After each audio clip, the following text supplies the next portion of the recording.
Okay, students, so good morning. Today we are going to start with sum number 10, which is given to us on page number 120 of our Maharashtra textbook. And from the following recipient payment account, KBP Engineering College, Nashik, for the year ending 31st March 2019, and additional information. What do we have to do? Prepare income and expenditure account for the year ended 31st March 2019 और balance sheet हमें income and expenditure account बनाना है और balance sheet बनानी है which is quite common not a problem students we will take a pencil सबसे पहले हम लोग को दिया हुआ है balance brought down can you tell me what is balance brought down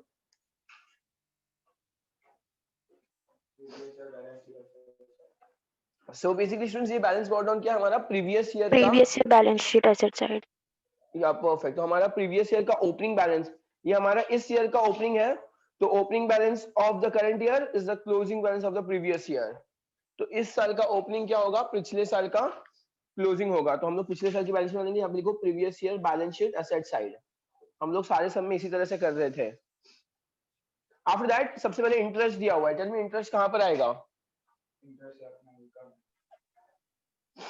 बोलो स्टूडेंट्स इंटरेस्ट कहां पर आएगा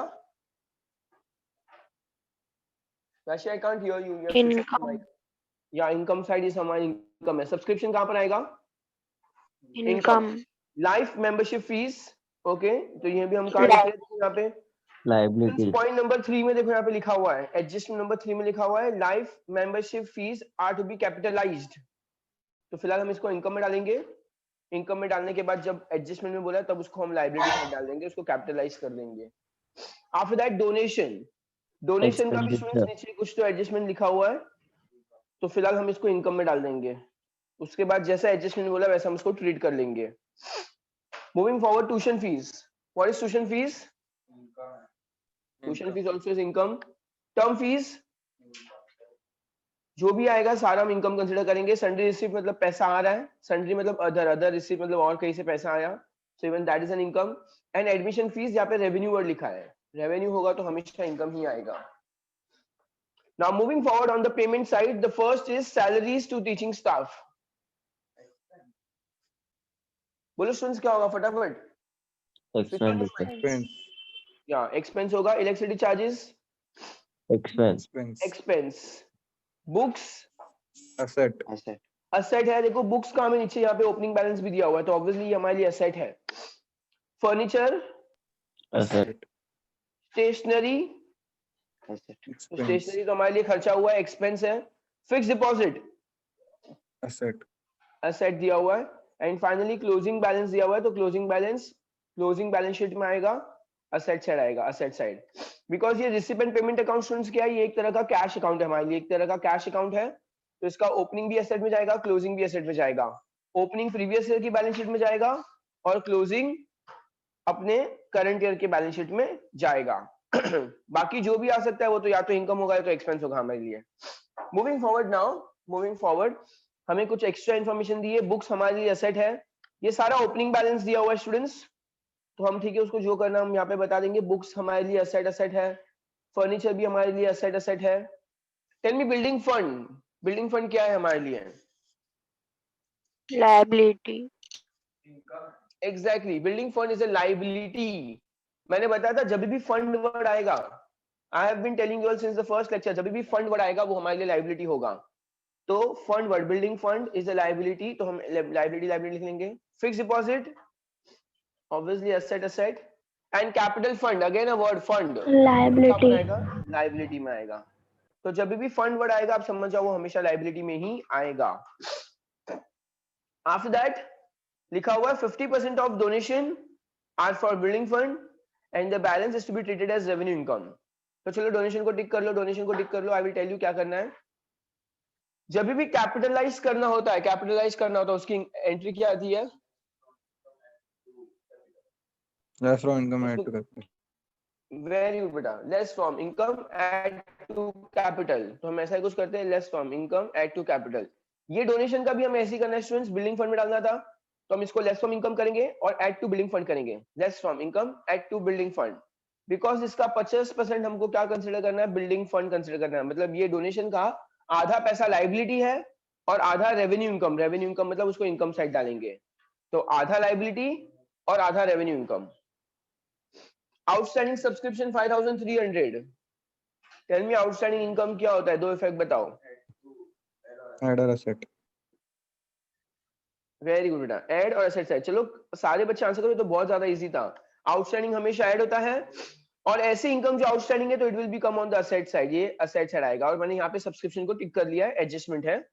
and life last one, life membership fees. चलो लाइफ मेंबरशिप फीस को भी टिक करेंगे, even this is an adjustment. Capitalize करना तो क्या आएगा entry,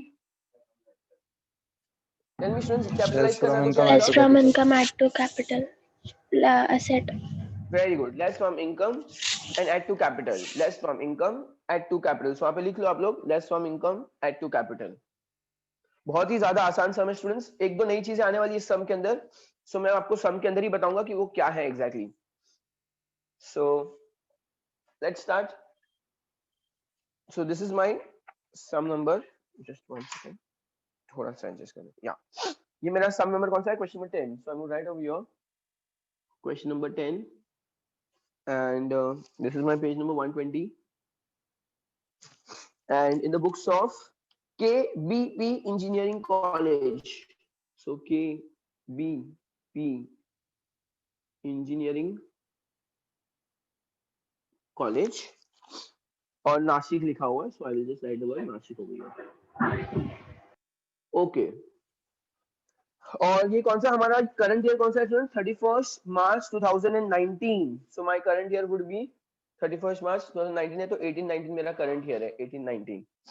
I'm right over here, 31st March 2019 लिखा हुआ है। अगर यहाँ पे 2019 है तो मेरा बैलेंस शीट, पिछले साल का बैलेंस शीट क्या होगा स्टूडेंट्स, 31st March 2018 हो जाएगा, और पिछले साल और करंट ईयर का balance sheet 31st March 2019. Details amount, details amount, okay. So यहाँ पे मेरा फॉर्मेटिंग वाला पार्ट पूरा अच्छे से कंप्लीट हो चुका है। Now moving forward, let's start with the sum. सबसे पहले मैं क्या करने वाला हूँ, मैं सबसे पहले साले पिछले साल की बैलेंस शीट का जो भी आइटम्स अगर आपको दिख रहा है तो आप मुझे बता दो। तो सबसे पहले क्या है स्टूडेंट्स, हमारे सामने कैश इन हैंड और कैश एट बैंक दिया हुआ है हमें। सो ये पिछले साल का है, कैश इन हैंड और cash at bank. So asset side लिखूंगा मैं कैश इन हैंड और cash at bank. Opening balance of the current year is the closing balance of the previous year. तो ये मेरे पिछले साल का बैलेंस है, पिछले साल का क्लोजिंग बैलेंस है। सो 18,000 और 1,04,000। After that students tell me, और रिसिप्टमेंट पेमेंट अकाउंट में ऐसा कोई भी आइटम है जो पिछले साल से बिलोंग करता है।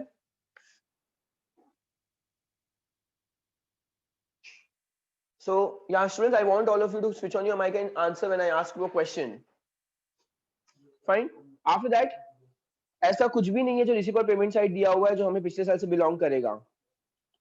एडिशनल इन्फॉर्मेशन में देखो दिया हुआ है 1st of April 2018। 1st of April मतलब ये opening balance of the current year दिया हुआ है हमें। Opening balance of the current year is equal to the closing balance of the previous year. तो ये सारी चीजें यहाँ पर आएगी। बुक्स है ना, सबके दो इफेक्ट आने वाले स्टूडेंट्स। बुक्स 6 लाख रुपया है, बुक्स 6 लाख दिया हुआ है, और नीचे इसके दो इफेक्ट आने वाले हैं। ऑब्वियसली एडजस्टमेंट में दिया होता है तो हमेशा दो इफेक्ट आता है। मैं यहाँ पे बुक्स लिखूंगा 1, 2 and 3. I want all of you to leave 3 lines. I want all of you to leave 3 lines. क्योंकि बुक्स में भी एडजस्टमेंट है। बुक्स हमें पेमेंट साइड दिया हुआ है तो बुक्स में भी एडजस्टमेंट है। You have to leave 3 lines over here. After that furniture, सबके दो दो इफेक्ट आने वाले हैं। फर्नीचर, फर्नीचर का अमाउंट कितना, 3,19,000 दिया, 3,19,000। अच्छा यहाँ पे 6 लाख आएगा, okay.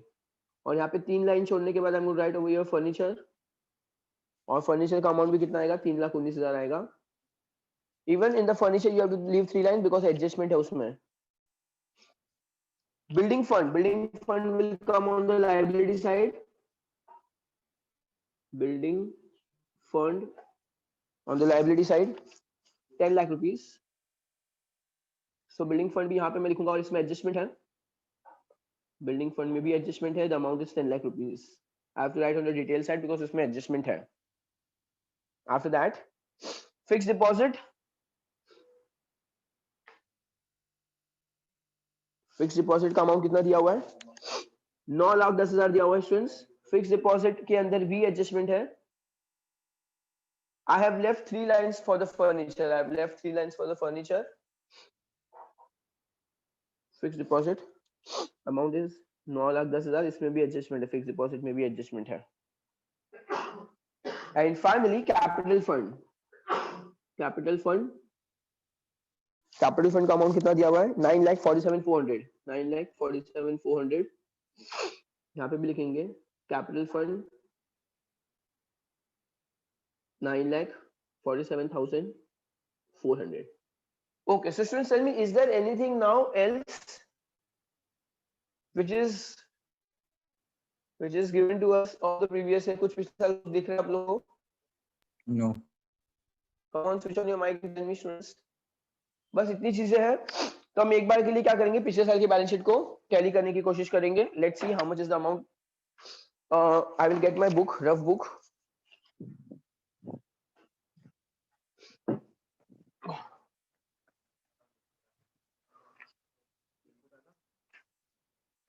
Okay, so I guess liability side तो काफी इजी लग रहा है. 10 और 9, 19,47,400. 19,47,400. Going on the asset side, 1,18,400. 6 और 3, 9,19,000. 9,19,000. और ये कितना है? 9,10,000. 400. 8 plus 9, 9 plus 9, 18 होता है. 17, 1 carry, 4, 18, 19,47,400. So 19,47,400 स्टूडेंट्स, मेरा पिछले साल का बैलेंस शीट यहाँ पर टैली हो चुका है. किसी को कोई डाउट है फिलहाल? Okay. Okay, so students, now since we have completed the previous year balance sheet, अब हम इस साल के ऊपर concentrate करेंगे और हम सम को स्टार्टिंग से शुरू करेंगे फिलहाल फिर से. और यहाँ पर हमें क्या दिया हुआ है? सबसे पहले इंटरेस्ट वर्ड दिया हुआ है. So right over here, income side by interest, और अमाउंट है 55,000. सब्सक्रिप्शन दिया हुआ है, बट सब्सक्रिप्शन में क्या है? एडजस्टमेंट है students. So you have to remember, जहां भी एडजस्टमेंट दिया होगा हम अमाउंट डिटेल कॉलम में लिखेंगे. 28,300. ओके, लाइफ मेंबरशिप फीस, इसमें भी एडजस्टमेंट है. बाय लाइफ मेंबरशिप फीस 25,000 रुपया. डोनेशन में भी एडजस्टमेंट है. बाय डोनेशन अमाउंट दिया हुआ है 7 लाख रुपया. Okay, by tuition fees, tuition fees amount is 12,30,000 रुपया. बाय टर्म फीस अमाउंट है 2,08,000. By sundry receipt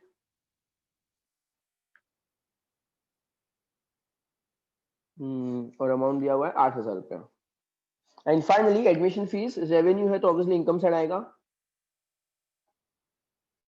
bye admission fees it is revenue, तो फिर 60,000 हमने इनकम साइड लिख दिया. Okay, so what I have done is, मैंने रिसिप्ट साइड की जितने भी एंट्री से सारे के सारे एंट्री लिख दिए यहाँ पर. Moving forward to the payment side now. Moving forward to the payment side, सबसे पहले सैलरीज टू टीचिंग स्टाफ दिया हुआ है. So 2 salaries to teaching staff, amount दिया 11,70,000. 2 electricity charges, electricity charges amount है 55,000 रुपीज. ओके, अब स्टूडेंट्स ध्यान रखना एकदम शांति से. अब हमें बुक्स दिया हुआ है 61,000. यू कैन सी हमारे असेट साइड ऑलरेडी बुक्स है. हमारे असेट साइड ऑलरेडी कितने अमाउंट का हमारे पास बुक्स है? Please tell me. 6 lakh. 6 lakhs का ऑलरेडी मेरे बुक्स, मेरे असेट में बुक्स अपीयर कर रहा है. अब मैंने और परचेज की, इस साल में मैंने और पेमेंट किया. पेमेंट करना मतलब ऑब्वियसली परचेज करना, तो मैं यहाँ पे ऐड लिखूंगा, ऐड परचेज. मेरे पास ऑलरेडी कितनी 61,000 रुपीज की मैंने और बुक खरीदी है, which comes to how much? Now I have total 6,61,000. अभी भी इसमें एडजस्टमेंट है स्टूडेंट्स, आप लोग नीचे ही लिखना उसको अमाउंट को, मैं आपको बताऊंगा मुझे ये कैसे पता चला थोड़ा आगे। इसको मैं ऐड करूंगा, मैंने बताया था यहाँ पे 3 लाइन छोड़नी है। After that we have furniture. Furniture भी मेरे एसेट साइड रिफ्लेक्ट कर रहा है। If you can see furniture मेरे पास बुक्स में 3,19,000 का दिखा रहा है। मैं यहाँ पे ऐड करूंगा एड परचेज, सॉरी फर्नीचर 51,000 का मेरे पास ऑलरेडी है। That comes to how much now? 0,0,0,0,1 carry 3,70,000। 3,70,000 का टोटल अब मेरे पास फर्नीचर हो चुका है। अच्छा, ये पेमेंट साइड दिया हुआ है तो इसका सिर्फ एक ही इफेक्ट आएगा। जो चीजें एडजस्टमेंट में दी होती है उसके 2 इफेक्ट आता है, बट सिंस ये पेमेंट साइड में दिया इसका एक ही इफेक्ट आएगा। After that stationery. चलो अब स्टेशनरी है तो हम आगे बढ़ेंगे स्टेशनरी में और इसको लिखेंगे एक्सपेंस साइड टू स्टेशनरी। और स्टेशनरी का अमाउंट कितना दिया हमें? हाँ 21,850। 21,850। आफ्टर दैट फिक्स डिपॉजिट दिया हुआ है तो फिक्स डिपॉजिट में क्या करेंगे स्टूडेंट्स? ऐड कर देंगे फिक्स डिपॉजिट, ऐड और फिक्स डिपॉजिट यहाँ पे ऐड कर देंगे। ऐड फिक्स डिपॉजिट लिख दो, चलो add fix deposit, because fix deposit को परचेज वर्ड नहीं लिख सकते। एक्स फिक्स डिपॉजिट और अमाउंट कितना है फिक्स डिपॉजिट का? 8,50,000। तो ये टोटल बाहर आउटसाइड कॉलम में लिखेंगे स्टूडेंट्स। 9 + 8 कितना होता है? 17,60,000। इसको मैं आउटर कॉलम में लिख रहा हूँ। 17,60,000 आउटर कॉलम में मैंने लिखा हुआ है। एंड फाइनली यहाँ पे क्या दिया हुआ है students?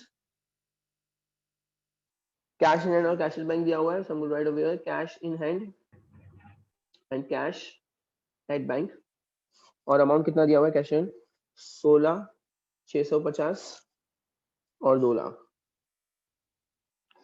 Okay, so students I have completed everything. यहाँ पे पेमेंट साइड सब कुछ पूरा कंप्लीट कर दिया है। Okay, moving forward to the additional information. देखो स्टूडेंट्स अब मेरी बात सुनो, मैं आप लोग को एक क्वेश्चन पूछूंगा, आप लोग मुझे बताना, ठीक है? स्टूडेंट्स यहाँ पे बुक्स में मैंने ऐड परचेस करके इसको आउटर कॉलम में नहीं लिखा, मैंने फर्नीचर में भी ऐड परचेस करके आउटर कॉलम में नहीं लिखा, लेकिन फिक्स डिपॉजिट को तो मैंने आउटर कॉलम में लिख दिया। ऐसा मैंने क्यों किया? Any idea? क्योंकि उसका क्लोजिंग स्टॉक नहीं दिया और इनका दिया हुआ है।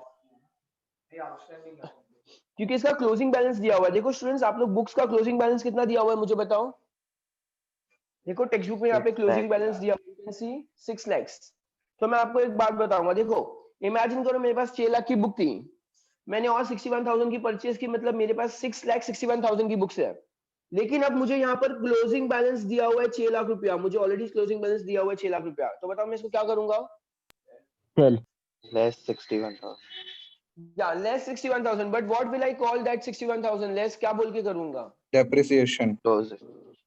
एग्जैक्टली स्टूडेंट्स देखो ये क्या होगा, मेरा असेट कम हो रहा है। मेरा असेट कम कब होता है? जब मैं उसको डेप्रिशिएट करता हूं। तो मैं यहाँ पे कौन सा वर्ड यूज करूंगा? डेप्रिसिएशन वर्ड यूज करूंगा, लेस डेप्रिसिएशन। और यहाँ पे कितना 61,000 लिख दूंगा। आप समझो, मैं I will just repeat one more time. सबसे पहले ओपनिंग असेट दिया था 6 लाख रुपए का और परचेज किया था 61,000, तो टोटल 6,61,000 होना चाहिए। बट इन्होंने क्लोजिंग बैलेंस 6 लाख दिया हुआ है। क्लोजिंग बैलेंस 6 लाख दिया हुआ है, मतलब क्या होगा, मेरा असेट हमेशा डेप्रिशिएट ही होता है, तो मैंने यहाँ पे लेस डेप्रिसिएशन कर दिया है। सिमिलरली फर्नीचर मेरे को ऑलरेडी ओपनिंग दिया था 3,19,000, फिर मैंने और परचेज किया 51,000, टोटल हो गया 3,70,000। बट अब यहाँ पर मुझे क्लोजिंग कितना दिया है फर्नीचर का? 3 लाख दिया, मतलब मेरे आउटर कॉलम में 3 लाख आएगा। तो टेल मी स्टूडेंट्स इसमें क्या करूंगा मैं? या तो इसको क्या करना है? या माइनस डेप्रिसिएशन करेंगे और अमाउंट कितना आएगा? 70,000 आएगा।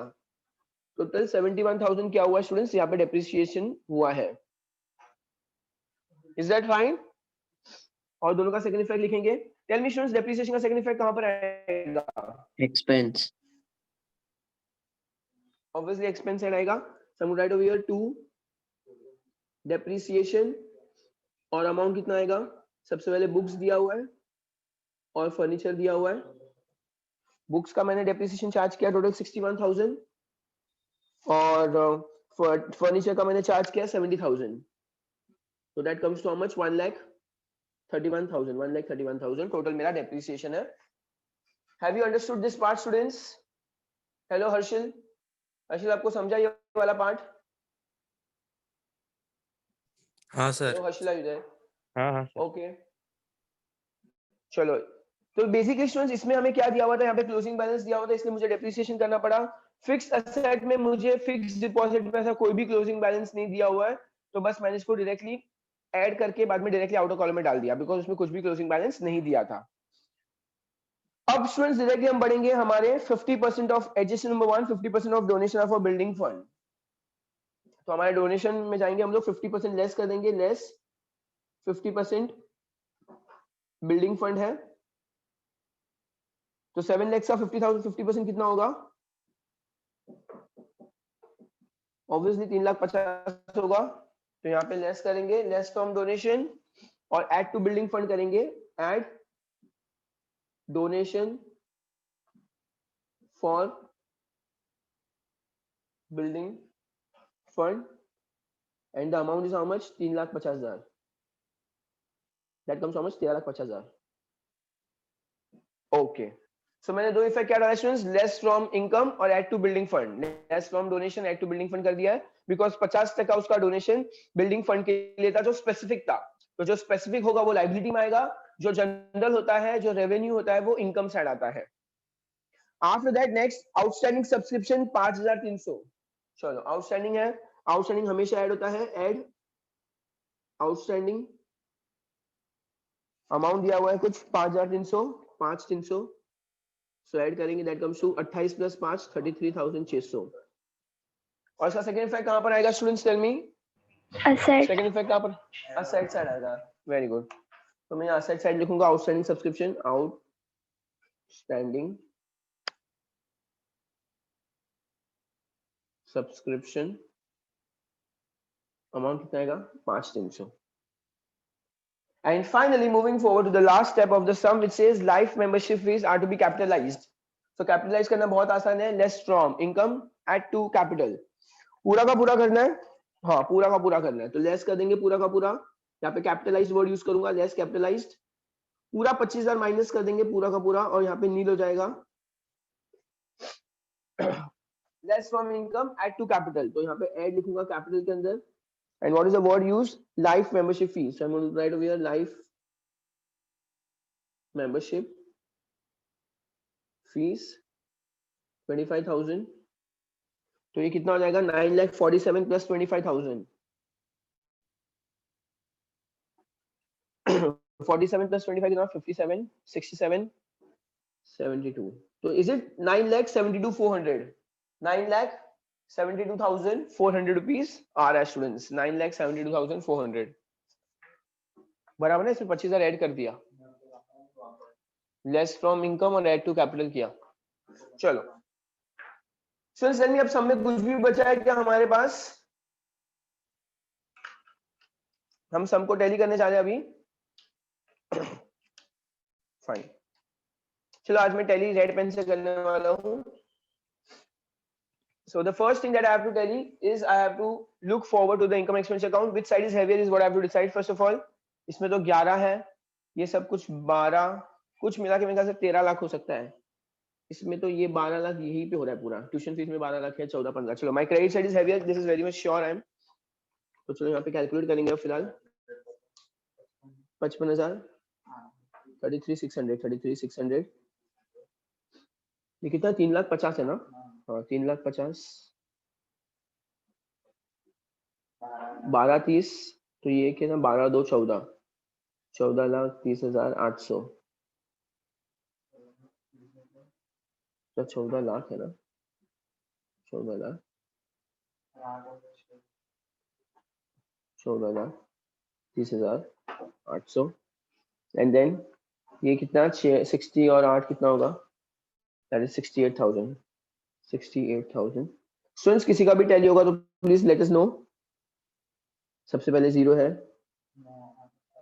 फिर सेकंड भी 0 है, फिर 600 और 400, 1400. 1 carry, 1 plus 5 6, 6 plus 3 9, 9, 9 plus 8 17, 1 carry. इसमें 8 9 14 14 3 17 17 और 6 23 2 कैरी 8 6 9 कितना आ रहा है? मेरा तो 19,37,400 आया। स्टूडेंट्स किसी का अमाउंट आया 19,37,400? हाँ सर 19,37,400। तो यहाँ पे मैं लिखूंगा 19,37,400। यहाँ पे लिखूंगा 19,37,400। अब मैं क्या करने वाला हूँ, मैं डेबिट साइड को सारा प्लस कर दूंगा एक बार। 11,70,000, 55,000, 21,850, 21,850, 1,31,000, 1,31,000, 0 5 8 7 7 और 5 12 12 14 14 और 3 17 1 कैरी 13,77,850 आ रहा है। 13,77,850 इसको माइनस करूंगा 19,37,400 माइनस 13,77,850 0 0 10 में से 5 गया तो 5 बचेगा 3 13 में से 8 गया तो कितना आएगा 5 6 16 में 7 गया तो 9 2 12 में से 7 गया तो 5 8 कुछ 5,59,550 आ रहा है। 5,59,550। सो स्टूडेंट्स देखो मैंने पूरा कैलकुलेशन आपके सामने किया यहाँ पर। द अमाउंट इज 5,59,550 5,59,550 और यहाँ पे हम क्या लिखेंगे? Tell me students, anybody can tell me यहाँ पे क्या लिखना है? Yes To excess of income over expenditure. Very good बेटा, super. To excess of income over expenditure and that is surplus. After that इसको ऐड करेंगे यहाँ पर। ऐड सरप्लस अमाउंट कितना है? 5,59,550 5,59,550 1031,950. okay fine, I'll just do it once. 9,72,400 9,72,400 और यहाँ पर प्लस करेंगे 5,59,550 तो आउटर कॉलम में कितना है? 0 5 9 11 1 कैरी 13 1 कैरी 10 15,31,950 ना। अच्छा किसने क्या बोला था अमाउंट? बोला था 15,31,950 बोला था। Okay so 15 lakh. अब हम फाइनली क्या करेंगे? इस सम को टैली करने की ट्राई करेंगे। ओके तो 15 और 13 कितना होगा? 15,31,950 प्लस 13,50 प्लस 13,50,000 तो कितना आएगा? 950 तो आएगा यहाँ पर 1 8 8 28 81 950 28 81 950। अब साइड साइड देखेंगे, फाइनल स्टेप पे पहुंचेंगे। 6 और 3 9 लाख होता है। 9 और 17 कितना होता है? 26 60,000 26,60,000 इधर ही हो गया। 2,16,000 2,16,650 और 5,300 5,300 0 5 9 12 और 5 17 12 और 8 कितना? ये 26 ओके ये कितना है? 26 और ये 2,16,000 okay okay I just do it on right side. कितना है?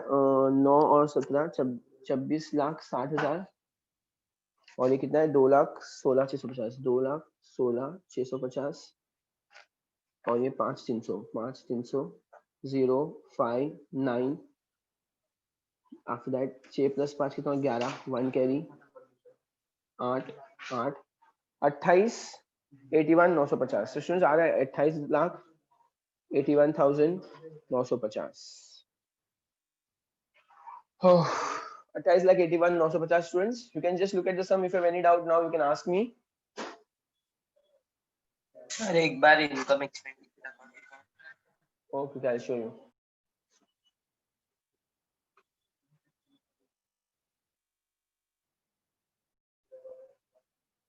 Okay. So now moving with the next sum, students, which is given to us on page number 121, and that is question number 11. So students, इसमें क्या दिया हुआ है? इस सम के अंदर हमें ओपनिंग बैलेंस शीट ऑलरेडी दी हुई है. तो जब ओपनिंग बैलेंस शीट ऑलरेडी दी हुई होगी तो हमको बनाने की जरूरत नहीं है. जो कोई अमाउंट हमें ओपनिंग बैलेंस शीट में दिया या रिसीव एंड पेमेंट अकाउंट में दिया उसका सिर्फ एक ही इफेक्ट आएगा, और जो एडजस्टमेंट में दिए उसके कितने इफेक्ट आएंगे? उसके 2 इफेक्ट आएंगे. अकाउंट ऑफ अ स्कूल, तो अभी एक कोई स्कूल है उसका हम क्या करने वाले हैं? पूरा accounts for not for profit concern solve करने वाले हैं. From the following balance sheet and receive and payment account for new English school भर्शी, prepare income and expenditure account for the year ended 31st March 2020 and the balance sheet as on that date. Fine. सबसे पहले capital fund दिया हुआ है, liability तो कहां पर आएगा? सारा लाइबिलिटी में ही आएगा. फाइन. अब देखो स्टूडेंट्स, ये जो कैश इन हैंड और कैश एट बैंक दिया है 16 और 10, 6 और 10,000, और रिसीव और पेमेंट में दिया है cash in hand cash at bank 6 और 10,000, दोनों को कट कर दो 6 10,000. बिकॉज ये जो हमें ओपनिंग बैलेंस शीट दिया होता है, यहाँ पे ओपनिंग बैलेंस, उसको हम कहाँ डालते हैं? प्रीवियस है कि वो बैलेंस शीट में ही डालते हैं. तो ये 6-10 और ये 6-10 दोनों आमने सामने क्या हो जाएगी? कट हो जाएगी, बिकॉज उसके ऑलरेडी 2 इफेक्ट आ चुके हैं. तो जब ऑलरेडी 2 इफेक्ट आ चुके हैं तो हमें कुछ भी करने की फिलहाल जरूरत नहीं है. चलो बाकी सब बिल्डिंग असेट, फर्नीचर भी asset, library books asset, computer library asset, ये सारा लाइब्रेरी में जाएगा और सारा असेट में जाएगा. Okay, very simple. Moving forward to the receive and payment account now. Tell me students, I want all of you to switch on your mic and answer me quickly. Tell me tuition fees कहाँ पर आएगा? Income. Income. income, Come. Term fees? income, Income. Income. Admission fees? income, Income. Income. ठीक है, income. सब income में डाल रहे. Donation, यहाँ पे मेंशन किया है, Liability. कैपिटल वर्ड लिखा है तो लाइबिलिटी आएगा. Very good. Interest received? income, income. Government grant, और यहाँ पे रेवेन्यू वर्ड यूज किया है. Income. इनकम, तो अगर रेवेन्यू वर्ड होगा तो इनकम आएगा. Sundry received? income, income. Moving forward to the payment side. Salary, expenditure, expense. चलो एक्सपेंडिचर. लाइब्रेरी बुक्स, देखो लाइब्रेरी बुक्स में Asset. ऑलरेडी ऊपर Asset. असेट में दिया हुआ था, ऊपर इसमें assets, असेट में ऐड परचेज कर देंगे. हमारे पास ऑलरेडी लाइब्रेरी बुक्स थी 45,000 की, इस साल में और 14,000 की हमने परचेज की. Great. Office rent, expense, expense. Printing and stationery, expense. Come on, switch on your mic and answer. Sundry expense, ये भी expense. Insurance expense, expense. Sports expense expense. Annual gathering expense expense. Furniture, asset, Asset. चलो ऊपर tick करो, इसमें adjustment है, add purchase करेंगे asset. Already हमारे पास फर्नीचर था 72,000 का, हमने इस साल और परचेज किया 50,000 का. Repairs, expense, expense. और फाइनली हमें कैश इन कैश बैंक दिया हुआ है, तो ये हमारे लिए क्या है? बैलेंस शीट असेट से रहेगा. कैश इन हैंड और कैश बैंक हमारे लिए हमेशा असेट होता है, तो हम उसको असेट पर लिखेंगे, करंट ईयर की बैलेंस शीट में लिखेंगे. एडिशनल इंफॉर्मेशन दी, outstanding salary. Tell me outstanding खर्चा, 2 इफेक्ट क्या आएंगे? आउटस्टैंडिंग हमेशा क्या होता है? Very good. तो आउटस्टैंडिंग सबसे पहले तो हमेशा ऐड होता है, फिक्स है. और सेकंड इफेक्ट लायबिलिटी जाएगा. सैलरी को टिक कर लो, उसमें एडजस्टमेंट है. खर्चा है ना, प्रीवियस सम में सब्सक्रिप्शन इनकम था, इनकम असेट में जाता है. अब ये तो आउटस्टैंडिंग खर्चा है, खर्चा लायबिलिटी होती है. आउटस्टैंडिंग ट्यूशन फीस, अब ये इनकम है, ट्यूशन फीस को भी टिक करो. आउटस्टैंडिंग हमेशा ऐड होता है और सेकंड इफेक्ट असेट में जाएगा. Depreciate library books and furniture, चलो टिक कर लो. लाइब्रेरी बुक्स और फर्नीचर. लाइब्रेरी बुक्स और फर्नीचर में 2 एडजस्टमेंट है तो 3 लाइन छोड़ेंगे. याद रखना स्टूडेंट्स, 2 एडजस्टमेंट है तो दोनों में 3 लाइन छोड़ने वाले हैं हम. और डेप्रिसिएशन के 2 इफेक्ट क्या होता है वो मैं आपको नहीं बताऊंगा. ठीक है, so let's start with the sum now.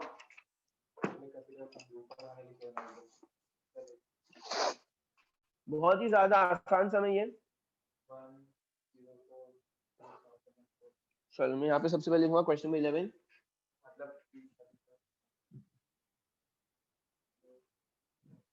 Okay. So question number 11, which says in the books of New English School Barshi, I'm going to write over here New English School Barshi.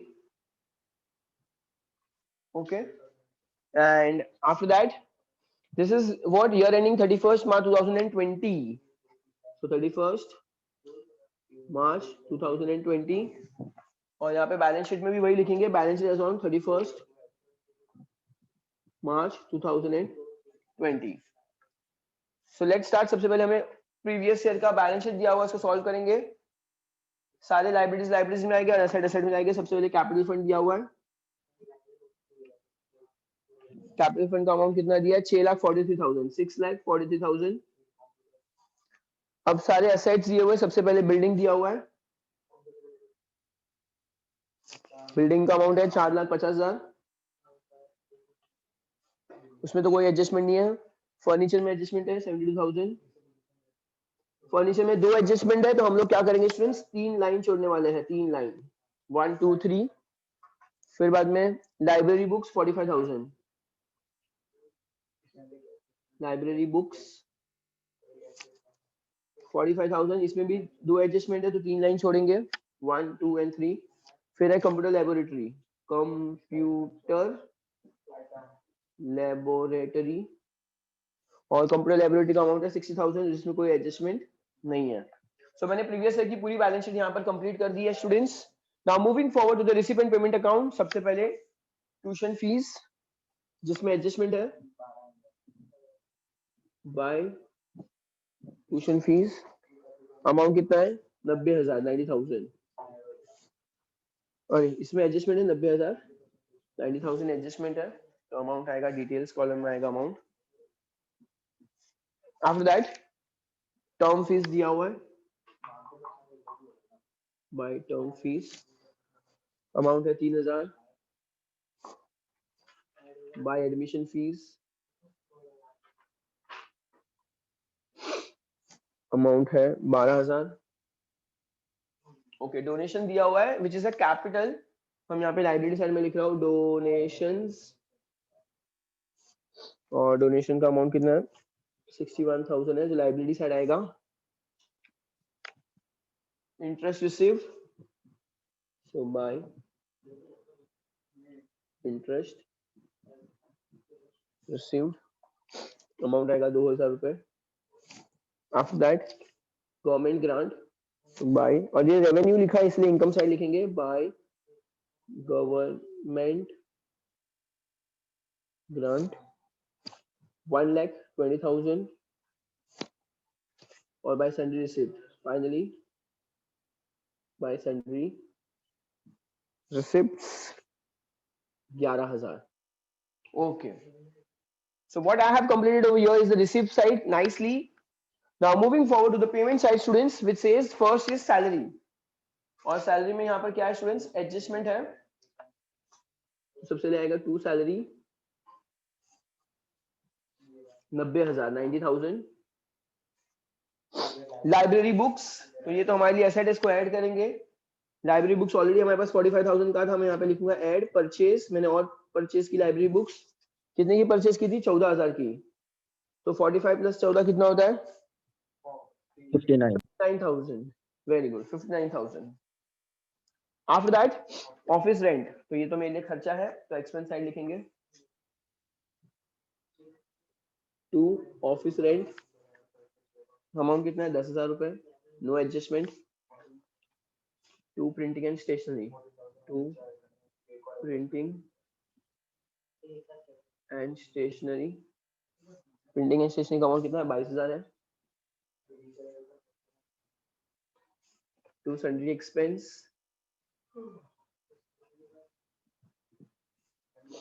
12,000 है. उसके बाद sundry expense के साथ क्या? Insurance है, तो insurance है 10,200.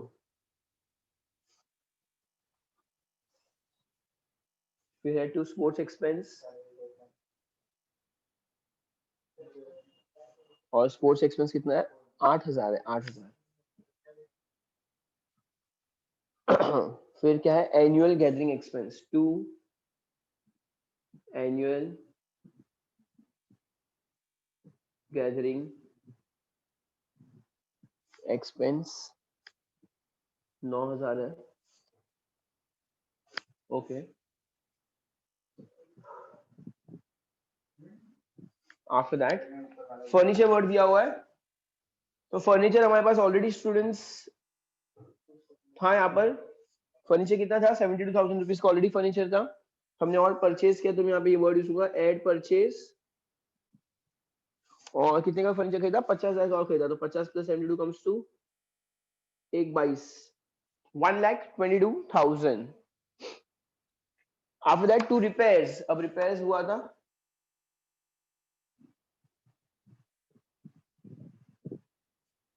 to repairs.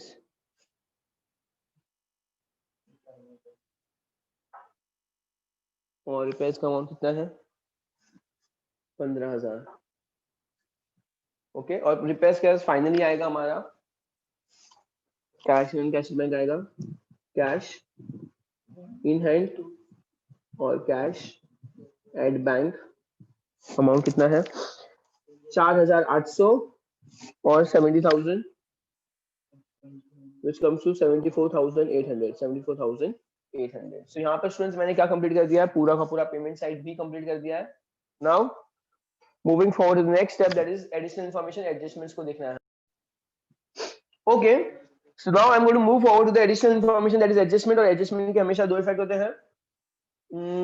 The first is outstanding salary दिया हुआ है. आउटस्टैंडिंग हमेशा ऐड होता है. ऐड लिखूंगा और यहाँ पे आउटस्टैंडिंग वर्ड लिखूंगा, add outstanding. And how much is the amount? 9,000. So 90 plus noun comes to how much? 99,000. और ये मेरे लिए खर्चा है. आउटस्टैंडिंग खर्चा इज अ लाइबिलिटी. आउटस्टैंडिंग खर्चा इज अ लाइबिलिटी. तो अगर आउटस्टैंडिंग खर्चा इज अ लाइबिलिटी तो हम उसको लाइबिलिटी साइड लिखेंगे. यहाँ पे लिखूंगा आउटस्टैंडिंग सैलरी और अमाउंट 9,000 आएगा. सो यहाँ पे एडजस्टमेंट था तो उसका मैंने दो इफेक्ट दे दिया, एड टू एक्सपेंस और liability side. Now second one, outstanding tuition fees 15,000. अब outstanding tuition fees है तो फिर tuition fees में भी ऐड करेंगे. outstanding ऐड होता है तो ऐड outstanding और अमाउंट कितना दिया है? 15,000. 90 प्लस 15 कम्स टू 1,05,000. 90 है ना, 90 प्लस 15 1,05,000. तो ये हमारे लिए असेट है बिकॉज ये हमारे लिए इनकम है. Outstanding income is an asset. Outstanding tuition fees. Outstanding tuition fees amount है 15,000 रुपए. और फाइनली हमें डेप्रिसिएशन करना है लाइब्रेरी बुक्स और फर्नीचर. तो पहले लाइब्रेरी बुक्स है तो लेस डेप्रिसिएशन. डेप्रिसिएशन हमेशा लेस फ्रॉम असेट होता है. लेस फ्रॉम तो less depreciation less from asset. Library books का है 9,000 रुपए. सबसे पहले लाइब्रेरी बुक्स का है 9,000. तो 59 माइनस 9 कम्स टू 50,000. और फर्नीचर का 10,000 है. 10,000 दैट कम्स टू 1,12,000. 1,12,000. 1,12,000. तो दोनों का सेकंड इफेक्ट देंगे students. Less from asset. Second effect कहां पर आएगा? Expenditure side. To depreciation expenditure side लिखेंगे. To depreciation. और क्या है ये? फर्नीचर और library books. Furniture library books. और अमाउंट कितना दिया है? 10,000. और दैट कम्स टू 19,000. और यहाँ पे हमने क्या कर दिया? पूरा का पूरा सम कंप्लीट कर दिया है हमारा. Okay. So let's move forward to the adjustment. The telling part हम करेंगे. मुझे ये चेक करना है कि मेरा एक्सपेंसेस ज्यादा है या इनकम ज्यादा है, वो मुझे देखना है. Where is my book? Okay, ये रही मेरी बुक.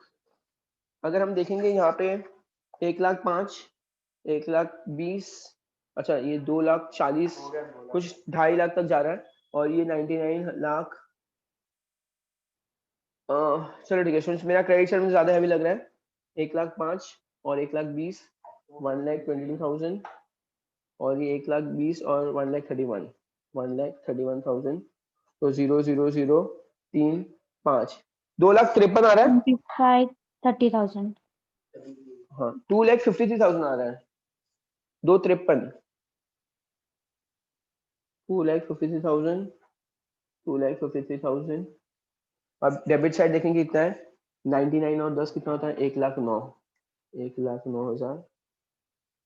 22 और 12 कितना होता है, 22 और 12 34,000। 10,02,00,000, 18,200, 18,200, 18,200। 9 + 5 24, 24,000 और 19,000।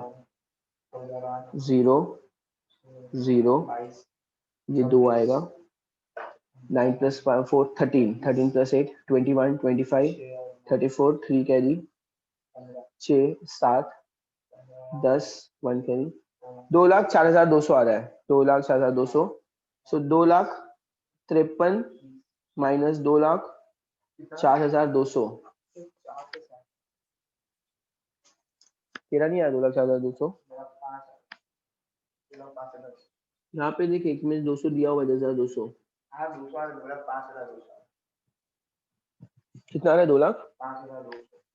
सिर्फ 2,04,200 आ रहा है, 2,05,200 आ रहा है, एनी आइडिया? 4,000 आया। 2,04,200 आया ना आगे। हाँ, ये 200 कहाँ दिया? इंश्योरेंस का अमाउंट कितना दिया है? इंश्योरेंस 10,200 दिया है ना, ठीक है। सिंस यहाँ पे क्वेश्चन में इंश्योरेंस का अमाउंट 10,200 दिया है, look at the question. Question में 10,200 दिया हुआ है, बट जो टोटल क्या है 3,15,000, उसमें कहीं पे एक्स्ट्रा 200 दिख नहीं रहा है।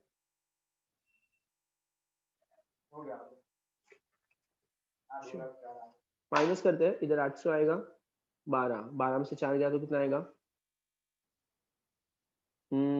8 48,800 आया, 48,800।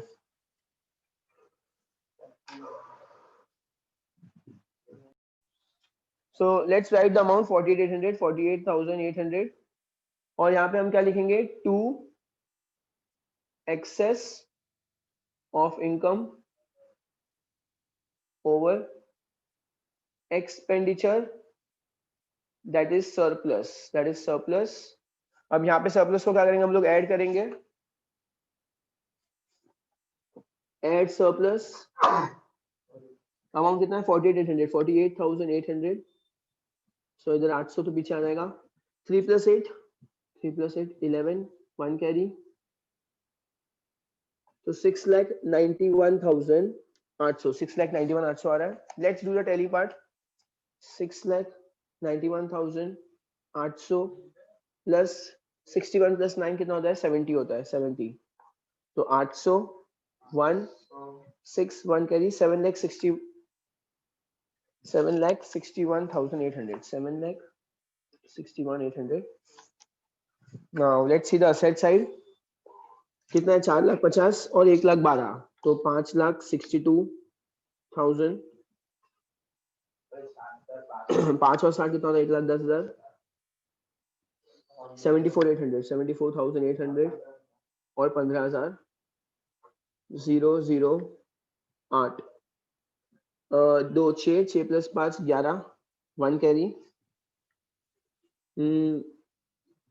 7 10 16, 1 कैरी।